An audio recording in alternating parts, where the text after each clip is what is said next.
mendengarkan materi yang dibagi dari Bapak Ali Suprapto. Waktu dan tempat kami persilakan.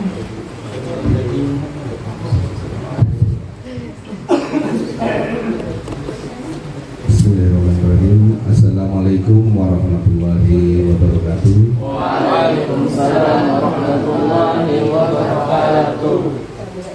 Yang saya hormati Bapak atas Bapak Sakiran Yusuf, para Bapak guru, anak-anakku di kepengurusan OSIS maupun anak-anak siswa kelas 12. Pertama-tama kita panjatkan puji syukur kehadirat Allah SWT, yang mana pada pagi hari ini setelah mengikuti upacara, anak-anak masih dalam keadaan sehat. Syukur diberikan kita nikmat sehat, bisa bertatap muka dalam kelas inspirasi pada pagi hari ini. Mudah-mudahan nantinya memang benar-benar memberikan inspirasi baru untuk anak-anakku sekalian di kelas 12. Selawat serta salam mudah-mudahan selalu tercurah kepada junjungan kita Nabi besar Muhammad SAW, kepada kerabat sahabat serta kepada kita seluruh umatnya ila yaumil akhir. Bapak Guru, anak-anakku sekalian, pada pagi hari ini mungkin beberapa anak-anak sudah ada yang kenal dengan saya, sebagian besar mungkin ada yang belum kenal, maka izinkan saya memperkenalkan diri dulu. Nama saya Ari Suprapto, lahir di Semarang 47 tahun yang lalu. Jadi mungkin kenapa saya berani memanggil anak-anak, ya memang karena saya ini seusia dengan orang tua kalian. Artinya mungkin lebih tua atau lebih muda sedikit lah dari orang tua. Saya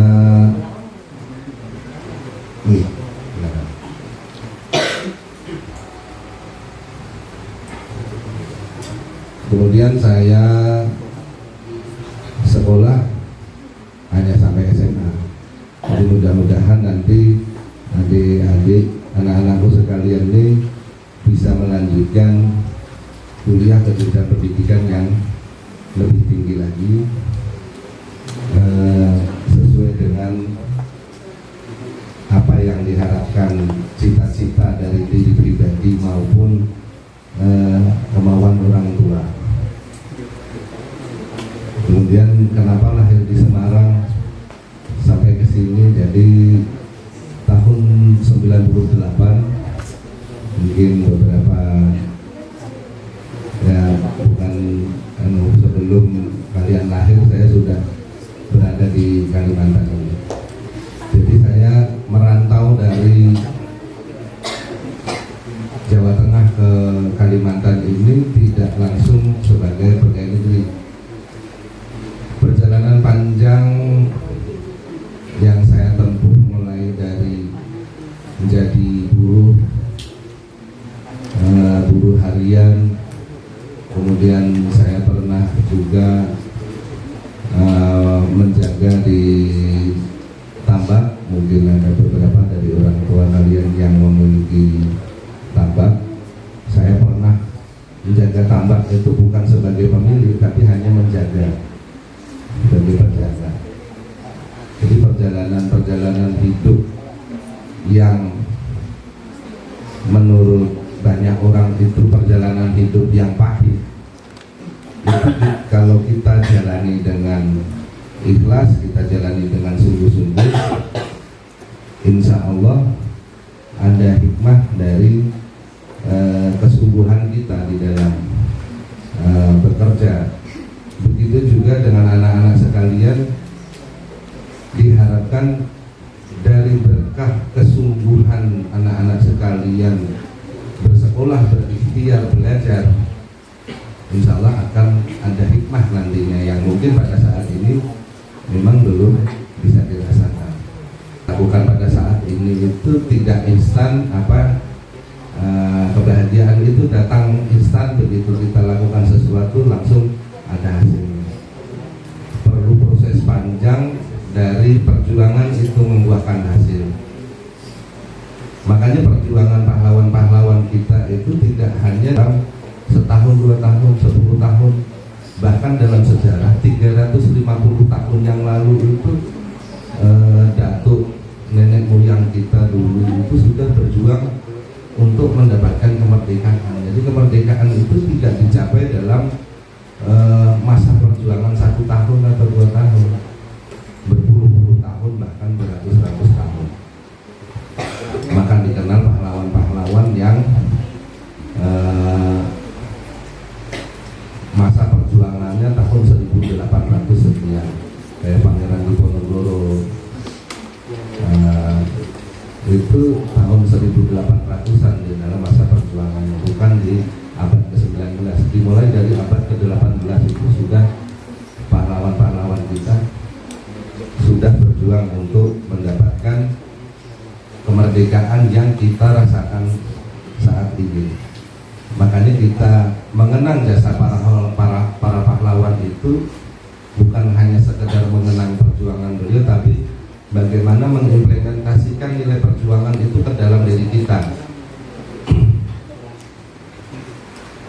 dengan aplikasi yang berbeda. Kalau dulu berjuang, kalau tidak berani menghadapi peluru tajam, itu tidak bakalan orang berani jadi tentara berjuang. Perjuangan kita saat ini tidak beresiko hilangnya nyawa. Perjuangan kita saat ini nyaman, kita belajar ke sekolah, berangkat ke sekolah, orang tua kita masih menjamin uang saku pakaian sudah dibelikan, uang saku diberikan, dan lain-lain fasilitas yang diberikan oleh orang tua kita manfaatkan sebaik-baiknya seperti yang diharapkan orang tua kita di dalam menuntut ilmu. Kemudian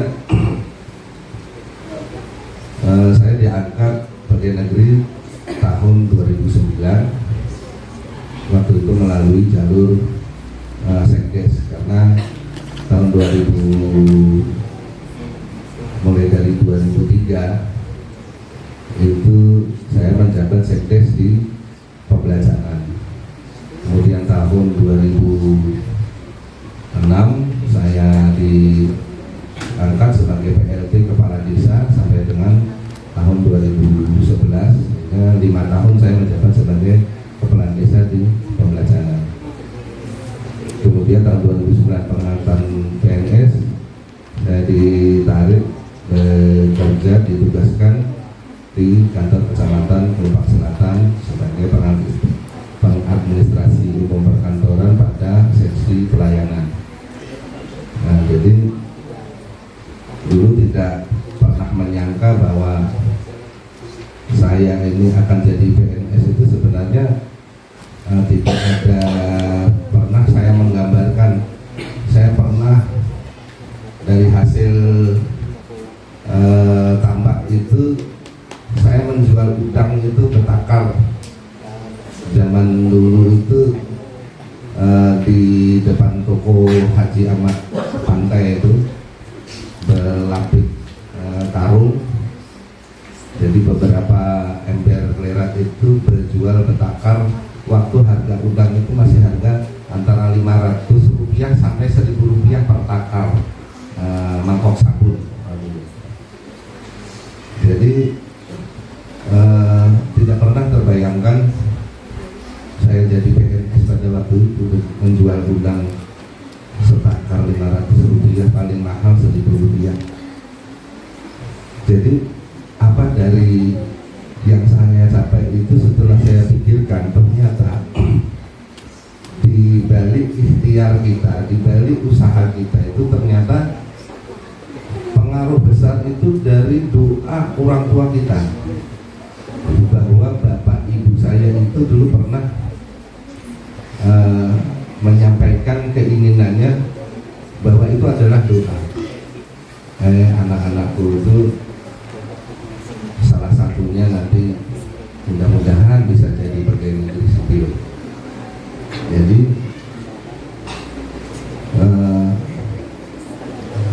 jangan lupa bahwa di balik kerja keras kita, kalau sampean belajar dengan sungguh-sungguh, itu tidak mutlak menjamin bahwa nilai sampean itu akan bagus. Jadi di samping kerja keras itu ada doa orang tua yang makbul, insya Allah dikabulkan oleh Tuhan. Apalagi orang tua mendoakan kepada anaknya. Makanya di sini pesan yang penting adalah bagaimana kita beradab terhadap orang tua kita yang melahirkan kita, yang merawat kita sampai dengan saat ini. Bahkan di dalam kisah itu tentang jasa kita kepada orang tua kita itu diibaratkan kita ini dikuliti, kulit kita dibikin sandal untuk dipakai orang tua kita pun masih belum cukup untuk membalas jasa orang tua terhadap kita. Jadi kita ini sudah melakukan apa terhadap orang tua kita? Kita renungi, kita pahami bahwasanya orang tua memberikan pengaruh yang besar di dalam kehidupan kita. Selain dari orang tua, untuk membangun karakter watak kita itu dari lingkungan sosial yang kita geluti selama ini. Artinya di mana lingkungan sosial kita, interaksi sosial kita terhadap lingkungan mana, itu akan mempengaruhi dari watak karakter kita. Jadi kita berpesan, kita tidak membatasi kita berkawan dengan siapapun, tapi kita membatasi lingkungan pergaulan yang negatif. Jangan sampai kita ikut larut ke dalam kenegatifan itu menjadi watak dan karakter apabila kita secara terus menerus bergaul dalam lingkungan sosial yang negatif. Jadi kita sendiri mempunyai kedaulatan dalam pikiran kita untuk memilih bergaul dengan siapa di lingkungan mana. Itu kita hati-hati di dalam memilih dalam pergaulan lingkungan. Jadi untuk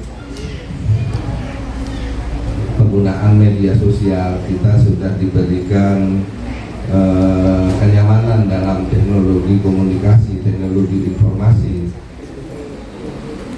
Gunakan itu sebagai alat untuk menambah ilmu wawasan kita di dalam membangun karakter jati diri kita sebagai siswa. Jadi di sini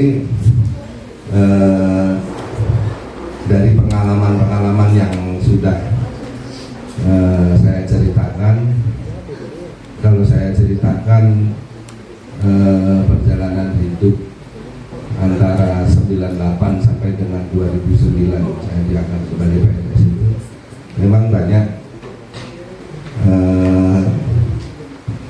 kalau di cerita sinetron itu banyak yang mengharukan. Itu kalau di sinetron kan bisa sekian puluh episode yang tidak bisa saya ceritakan di sini seluruhnya.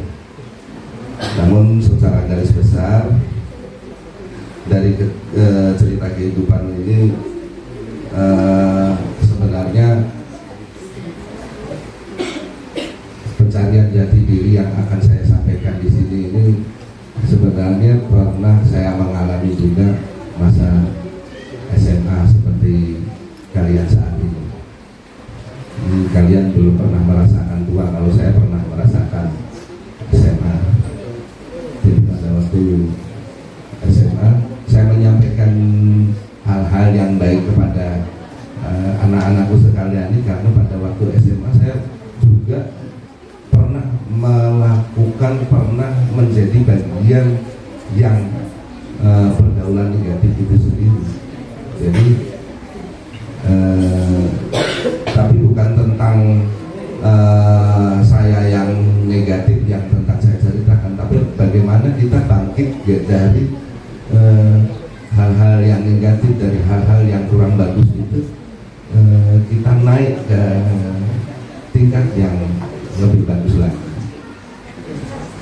Jadi untuk pagi hari ini saya ingin menyampaikan sedikit belajar dari filsuf. Filsuf itu adalah ahli filsafat dan bahkan penemu filsafat dari beberapa ratus tahun sebelum Masehi. Itu ada tokoh namanya Socrates yang mungkin lahir di sekitaran tahun 399 atau 300 ya sekitar 300 atau 400 sebelum Masehi lah. Berarti Masehi aja sekarang sudah 2024, berarti sekitar 2500 tahun yang lalu Socrates itu lahir. Tapi teori-teori yang disampaikan Socrates, yang jejak-jejak manuskrip maupun tulisan ide-idenya itu banyak ditinggalkan di Yunani. Ini zaman Yunani dulu. Jadi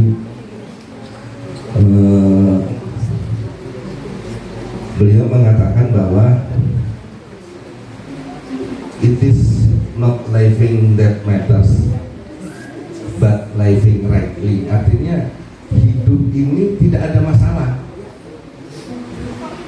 Hidup ini tidak ada masalah. Kita hidup mengikuti insting. Kita lahir, kita dirawat ibu, kita kawanan sekolah SD, kita dimasukkan SD, SMP, masuk SMP, SMA, masuk SMA, kan mengalir aja, nggak ada masalah.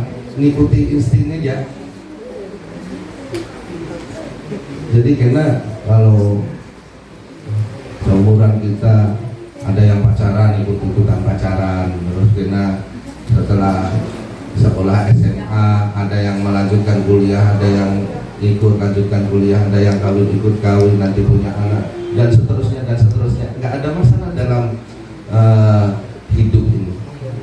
Yang masalahnya itu adalah bagaimana hidup yang baik, living rightly. Artinya bagaimana hidup yang baik itu baru masalah, karena kita harus hidup yang benar. Maksudnya hidup yang benar itu jadi masalah. Kenapa? Karena kita harus mengikuti kebenaran itu. Nanti kebenaran itu berdasarkan dari pertama aturan sosial yang sudah ada di dalam lingkungan.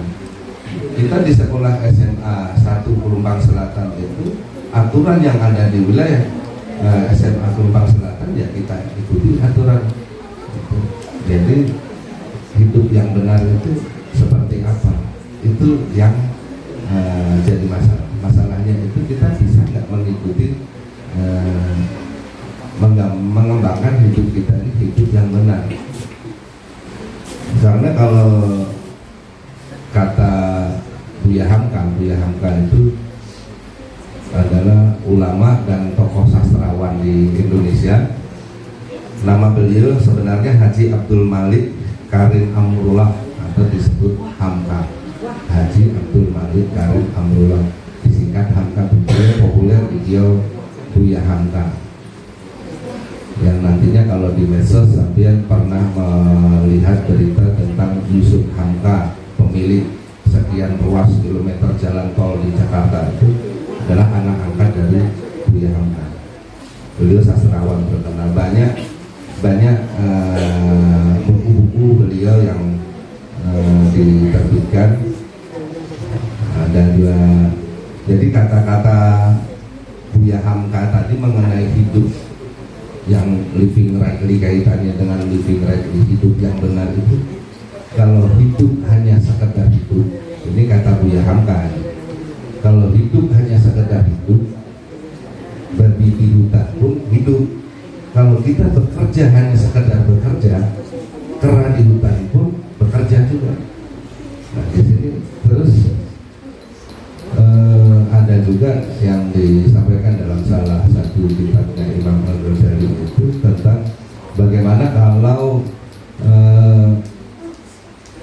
terus apa bedanya kalau hidup hanya sekedar hidup. Kan kita oleh manusia, oleh Tuhan, oleh Allah Subhanahu wa Ta'ala itu diciptakan yang membedakan dengan hidup yang hanya hidup sekedar hidup di hutan tadi kan, yang membedakan apa? Akal budi kita.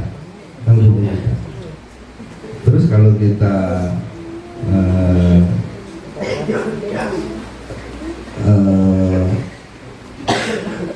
dalam salah satu kitab Al-Ghazali itu yang menyampaikan bahwa manusia itu laksana hayawanul mutki atau natik, artinya hewan yang berakal. Jadi kalau kita tidak menggunakan akal budi kita, apa bedanya dengan hayawanun tadi?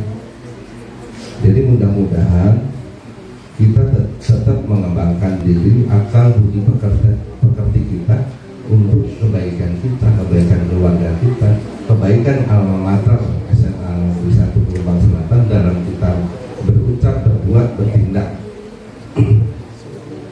Jadi itu tadi pada intinya yang paling penting adalah yang kita garis bawahi adalah living rightly atau hidup yang benar. Jadi untuk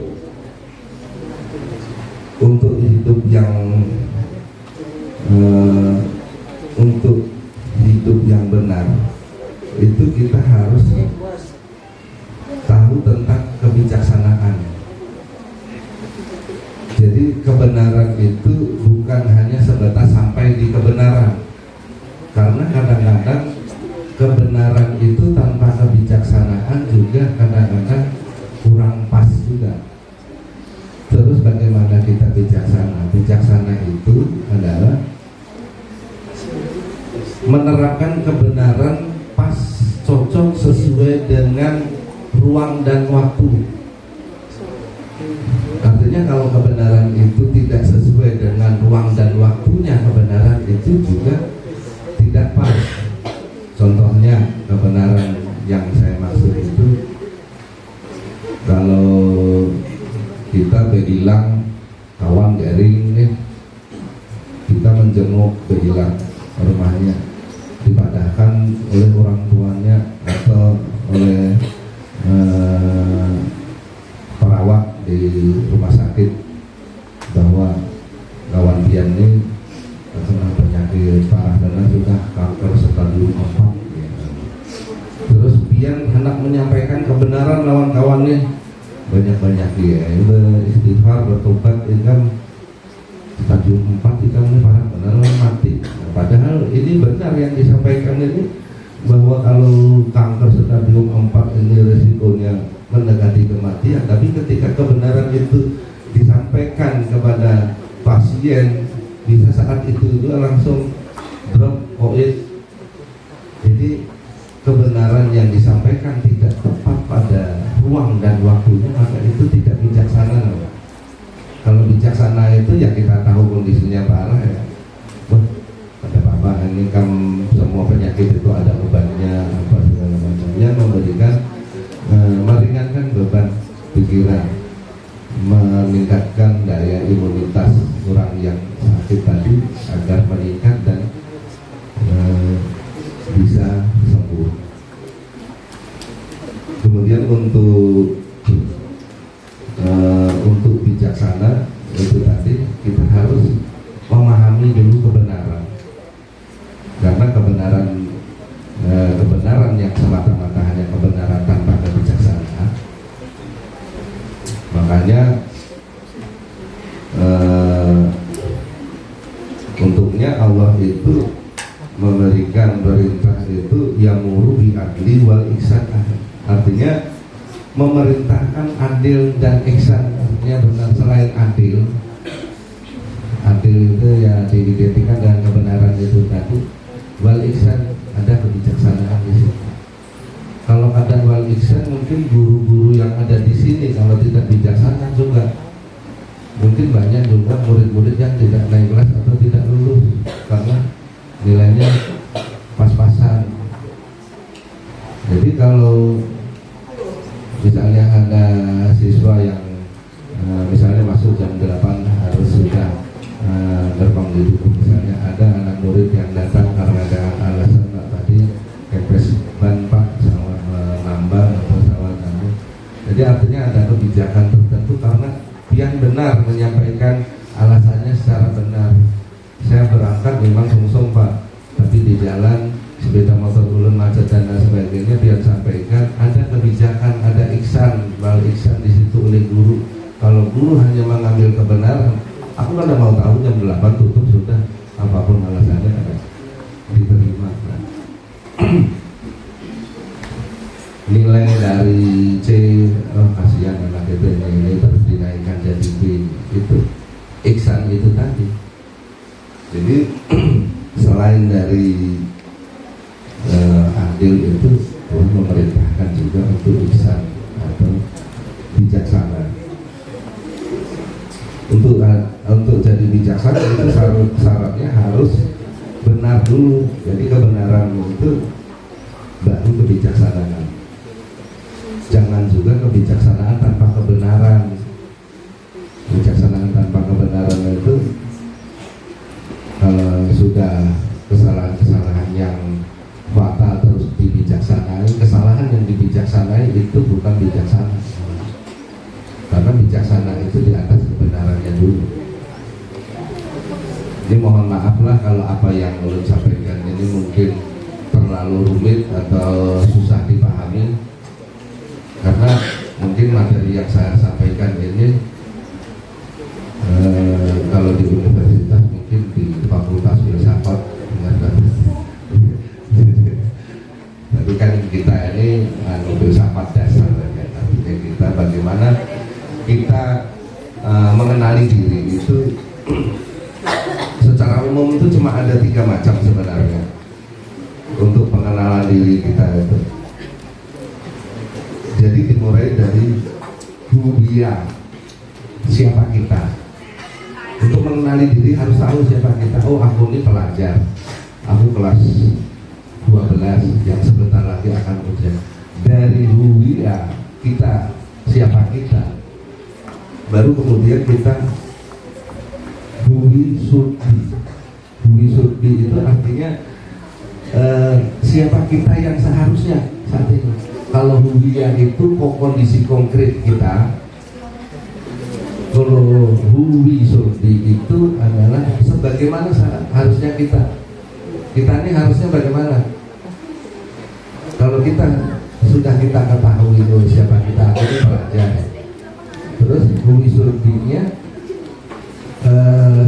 seharusnya apa yang harus saya lakukan itu ya, oh aku ini pelajar kelas 12 anak ujian, oh berarti aku ini harus belajar dengan tekun pelajaran apa yang ketinggalan, apa yang harus aku harus meluangkan waktu untuk lebih banyak belajar yang mata pelajaran yang tertinggal, bidang apa aku, bagaimana aku harus dan sebagainya. Kan kalau huwiyah itu siapa kita itu kalau ditulis itu kan identitas nih, wah nama, agama. Tapi huwi sudbi itu bagaimana kita seharusnya. Jadi kalau yang namanya identitas tadi sudah ditulis, saya Islam, bagaimana kita yang beragama Islam itu seharusnya yang bagaimana perilaku kita, bagaimana kita menjalankan syariat kita, bagaimana kita menuntut ilmu agama kita dan lain sebagainya. Jadi mengenali diri itu dari huwiyah, siapa kita, huwi sudbi, bagaimana kita yang seharusnya. Kemudian yang terakhir who we will become, artinya who will become ini apa yang kita inginkan nantinya. Jadi hari ini kita ini apa, idealnya kita ini harus seperti apa, bagaimana, dan nanti kita akan menjadi seperti apa. Itu secara umum. Ya, kalau dalam quotes-nya Socrates tentang siapa diri kita itu ada juga apa namanya, know yourself, artinya mengenali diri kita itu. Jadi nanti sepulangnya dari sini coba berinteraksi dengan diri sendiri. Wah, aku ini Islam, tapi saat ini Islamku kayak ini. Jadi aku harus bagaimana? Ini pengembangan jati diri kita ini ya pian juga yang lebih memahami.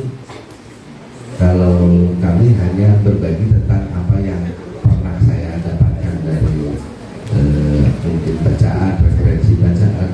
Apalagi ya ini kalau pian memang benar-benar hendak mempelajari apapun tentang apapun, searching ya di Mbah Google itu semua tersaji, semua tersedia. Tapi kalau HP di tangan itu ada ke situ pikiran kita, lain udah hal yang dibuka. Jadi luangkan waktu sedikit untuk menambah wawasan kita bahwa perjalanan biar masih panjang, apa yang akan ditempuh itu masih panjang. Jadi gunakan waktu yang panjang ini untuk kegiatan-kegiatan yang positif. Bagaimana bisa dari tiga hal tersebut, kalau memang bisa kita menerapkan ini, insya Allah apa yang akan kita inginkan itu kedepannya sudah ada rintisan atau sudah ada jalan yang kita buat menuju ke arah yang lebih baik. Jadi orang tua mengharapkan anak itu akan lebih baik dari orang tuanya sendiri saat ini. Jadi bersyukur apapun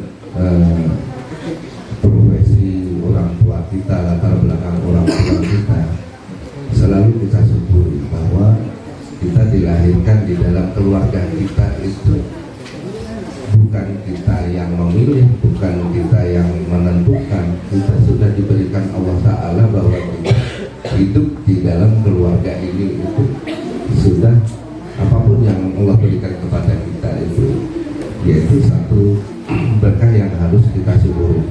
Bagaimana mensyukurinya? Ya kita adab terhadap orang tua kita sebagaimana mestinya, sebagaimana adab yang diajarkan oleh Rasulullah di dalam agama Islam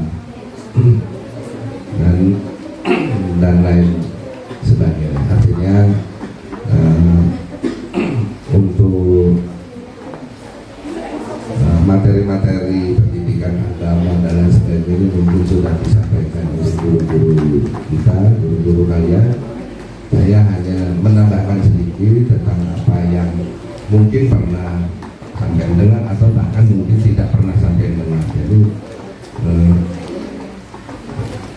itu tadi pada intinya siapa diri kita, kita kenali diri kita, bagaimana seharusnya kita saat ini, dan bagaimana kita ke depannya itu kita mulai dari saat ini.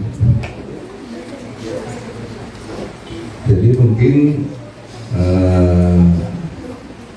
itu yang saya sampaikan, tidak terlalu panjang tapi tidak terlalu mudah juga untuk dipikirkan, tapi coba direnungkanlah di dalam, mungkin kalau tidak saat ini atau kalian bisa menerjemahkan apa yang disampaikan ini, memikirkan apa yang disampaikan ini, tapi nanti di suatu saat kapanpun kalian pasti akan ini akan terjadi di diri kalian semua.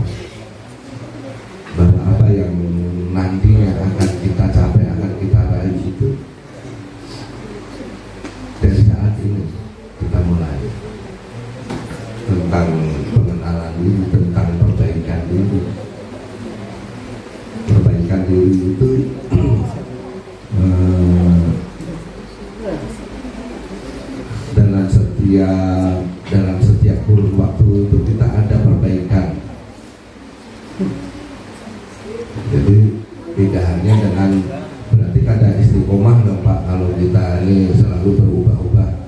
Kalau berubah dalam perbaikan itu artinya kita tetap istiqomah dalam perbaikan. Kalau istiqomah itu kan sesuatu kebaikan yang kita lakukan secara terus-menerus, itu istiqomah. Tapi istiqomah dalam kebaikan itu baik, tapi istiqomah dalam perbaikan itu akan lebih baik. Misalnya saat ini yang namanya kita sekolah kan duit diberi ibu kita, pulang sholat Jumat misalnya ada kotak amal lewat 2.000 aja ada di kantong buat biar kena cita-cita jadi apa terkabul, biar secara finansial duit biar banyak. Aku istiqomah bila Jumatan 2.000 istiqomah.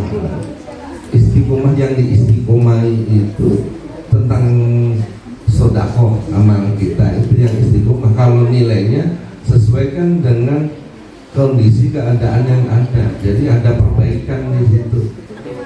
Aku yang ada berduit ada 2.000 aja, karena pada waktu kita berduit bisa 10.000, bisa 50.000. Itu namanya istiqomah dalam perbaikan. Istiqomah dalam kebaikan baik. Artinya dia masukkan 2.000 sampai kuhak enak dia mengelar cuma 2.000, itu istiqomah. Tapi dalam kebaikan benar. Tapi istiqomah dalam perbaikan, kita menyesuaikan diri kita sesuai dengan kemampuan kita, sesuai dengan iman yang kita semakin meningkat saat ini, bahwa keikhlasan kita bertambah mulai dari kita saat ini, nilai keikhlasan kita akan semakin berkembang, bertambah. Jadi kita istiqomah dalam perbaikan. Jadi mungkin ulun kada membuka sesi tanya jawab. Ulun takutan kalau pertanyaan yang berat ulun kada kawan jawab jadi pikiran ulun. Ulun hanya menyampaikan itu, silakan direnungkan, silakan yang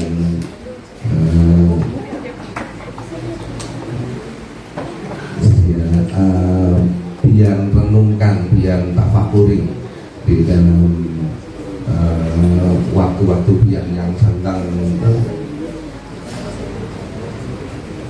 pengenalan diri bisa biar lakukan. Mungkin itu. Tapi bolehlah kalau ada yang bertakon masa yang nyaman-nyaman aja, yang sulit-sulit. Ada yang ditanyakan?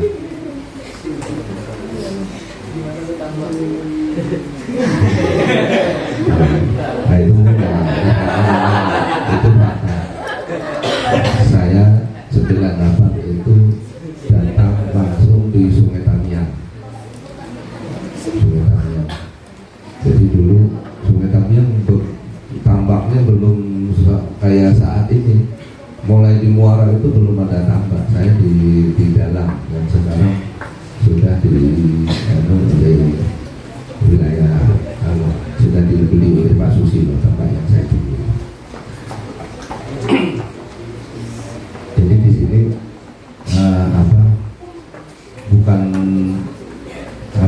tentang budidaya tambak, nah di sini tentang perjalanan hidup yang dari budidaya tambak itu tadi. Akhirnya dari pengalaman ulun yang ulun lalui itu, ulun paling tidak mengambil hikmah dari ilmu dari budidaya tambak itu. Secara umum ulun mendapatkan ilmunya di situ. Ilmu bergaul dengan orang yang baru kita kenal, orang pengalaman terhadap bagaimana kita hidup di antara orang yang baru kita kenal dan lain sebagainya. Banyak pengalaman dari perjalanan hidup seperti itu. Ada pertanyaan yang lain?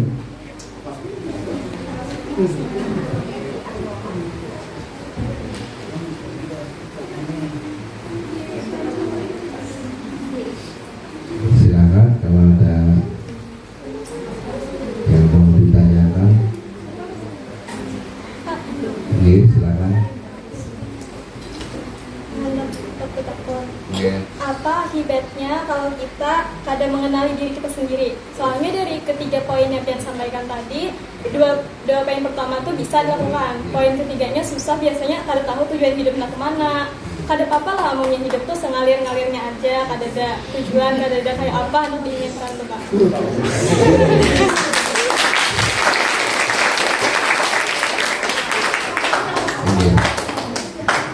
Pertanyaan sebenarnya sulit menjawabnya, tapi berusaha dulu jawab. Jadi bagaimana kalau kita tidak mengenal diri kita? Jadi sebelum solusi itu ada, itu pasti ada pertanyaan atau ada masalah, baru ada solusi. Nah, bagaimana kita bisa menjalankan yang kedua, we should be, atau bagaimana kita seharusnya yang sekarang itu, dari pertanyaan yang pertama itu tadi, siapa diri kita itu, anggaplah kita bikin biodata itu. Jadi kita mengenali diri itu dari, ya, sepulangnya dari sini coba berinteraksi dengan diri sendiri untuk mengetahui diri kita. Nama ulun ini, alamat ulun ini, orang tua ulun ini, ulun hobi ini, sekolahnya ulun muslim. Jadi ini pengenalan diri ini untuk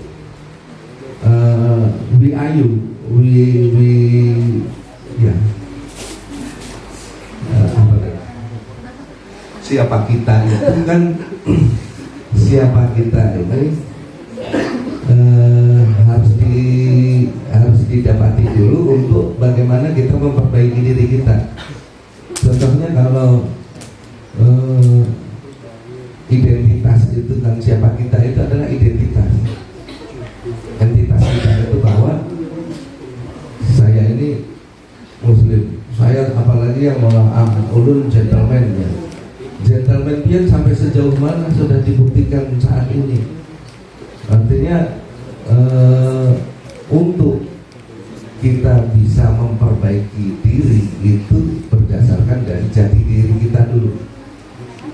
Jadi kalau misalnya jati diri kita mengakui bahwa kita muslim, bagaimana kita bersyariat, bagaimana seharusnya saya ini sebagai muslim, bagaimana saya ini berperilaku sebagai muslim, bagaimana kita menjalankan syariat secara muslim yang benar. Di situ perbaikan diri kita dari identitas kita tadi. Jadi harus mengetahui diri. Namun pengenalan diri atau dalam bahasa Sokrates itu know yourself, mengenali diri kita. Mengenali diri kita itu, kalau di dalam ilmu agama mungkin nanti yang bisa belajar dari guru-guru yang memang bersangat ilmu, memang yang bujur-bujur guru, itu akan lebih mendalam lagi. Pengenalan diri yang saya sampaikan di sini hanya pengenalan diri dalam permukaan. Nah, pengenalan diri yang lebih dalam lagi itu kita harus berguru kepada guru yang memang guru yang memang bersangat ilmu yang jelas keilmuannya. Ulun kadang-kadang menyampaikan pengenalan diri ini secara mendalam karena ulun tidak berguru kepada guru yang sangat keilmuannya sampai. Ulun hanya mendengar, membaca. Jadi ulun pengenalan diri di permukaan aja. Kemudian ketiganya tadi saling berkaitan antara siapa diri kita, bagaimana seharusnya kita saat ini, dan bagaimana kita ke depannya itu tidak terlepas antara satu dengan yang lain. Ini pengenalan diri tadi, pengenalan diri di permukaan.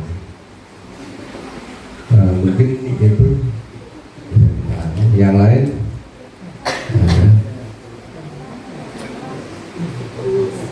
Jadi kesempatan apa yang saya sampaikan ini mungkin jaranglah yang anak ulun yang dari belajaran aja belum pernah ulun menyampaikan itu. Jadi Alhamdulillah kita di sini bisa bertemu, bisa apa yang ulun sampaikan ini hanya sedikit bagian dari ilmu yang masih perlu digali, bukan ilmu yang paten itu enggak, tapi perlu sampean gali lagi melalui beberapa referensi. Makanya kita ini biasakan diri kita ini untuk membaca itu bisa melalui buku. Kalau hari ini tidak ada Android, tidak ada teknologi seperti saat ini. Dulu bahan bacaan itu ya buku, sekarang bahan bacaan kita ini bisa dari teknologi informasi yang sampean miliki semuanya.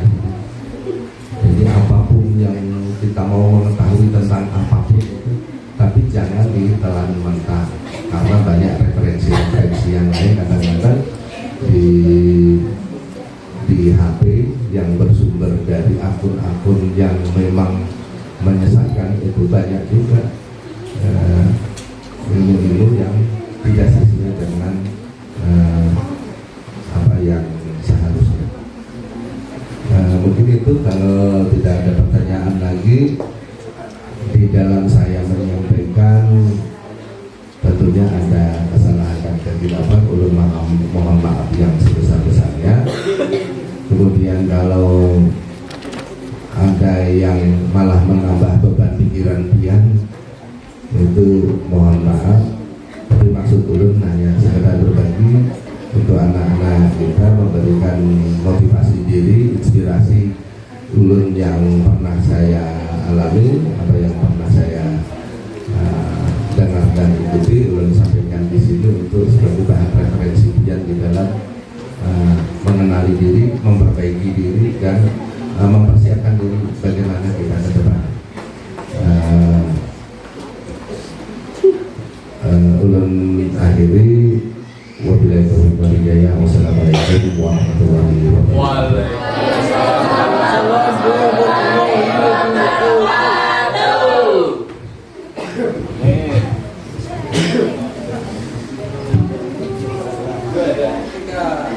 Dan terima kasih atas materi yang Bapak sampaikan. Semoga yang Bapak sampaikan bermanfaat. Assalamualaikum warahmatullahi wabarakatuh.